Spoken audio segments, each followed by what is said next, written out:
रहेको छ। पातिक तर्फको बन्द सूची पेश गर्ने समयावधि निर्वाचन कार्यक्रम अनुसार आज हिजो र आज हामी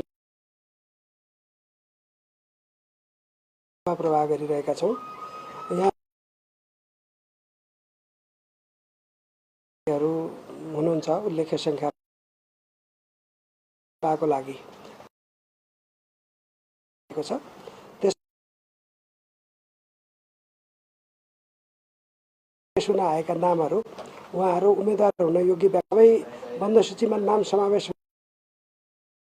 प्राप्त गरिसकेपछि बन्द सूचीमा समावेश रहेको छ। यस व्यवस्था मिलाएका छौँ। हाम्रो प्रचलित यो सेवा प्रवाह आयोगमा उपस्थित भएका दलहरूलाई हामीले समय रूपमा सेवा प्रवाहले चाहिँ सेवा पाउनु नै हो। त्यसो भएको हुनाले आज आएको दलहरूलाई कति बेलासम्म सेवा प्रवाह गर्छौँ अहिले यकिन भइसकेको छैन। उहाँहरू हाम्रो टोलीले अहरात्र काम गर्नेछ र सेवा प्रवाह सकेर मात्रै हामीले उहाँहरूलाई पठाउनेछौँ। यहाँ सेवा लिनु भएको अवस्थामा बाहेक सेवा प्रवाहबाट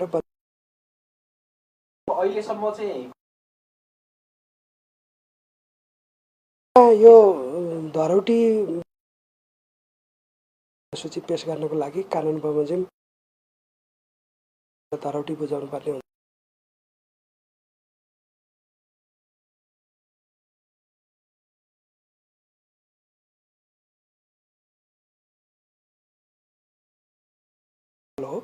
त्यो दर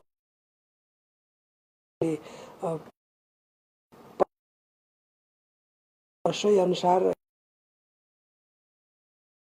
पुगेको अवस्था थियो। सङ्ख्या पनि बढ्दै गएको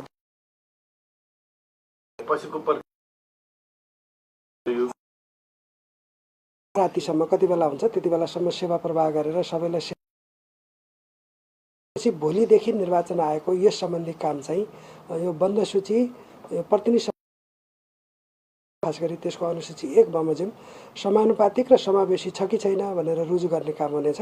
र त्यसरी रुजु गर्दाखेरि कहीँ कतै त्रुटि पाइएमा हामीले त्यो रुजु 20 गतेसम्म गर्नेछौँ र 20 गतेकै दिनमा हामीले उहाँहरूलाई कुनै त्रुटि छ भने सच्याउनका लागि आयोगले सम्बन्धित दललाई निर्देशन दिनेछ र आयोगले दिएको निर्देशन अनुसार दलको तर्फबाट आगामी 21 गतेदेखि 27 गतेसम्म त्यो रुजुलाई परिमार्जन गरेर समानुपातिक समावेशी बनाएर उहाँहरूले पेश गर्नुहुनेछ। 55 दल मात्र अब भाग लिन पाउने भयो? होइन, यो बढ्दैछ। मैले भने अहिलेसम्मको प्रगति यहाँहरूलाई बुझाएको यो अन्तिम होइन।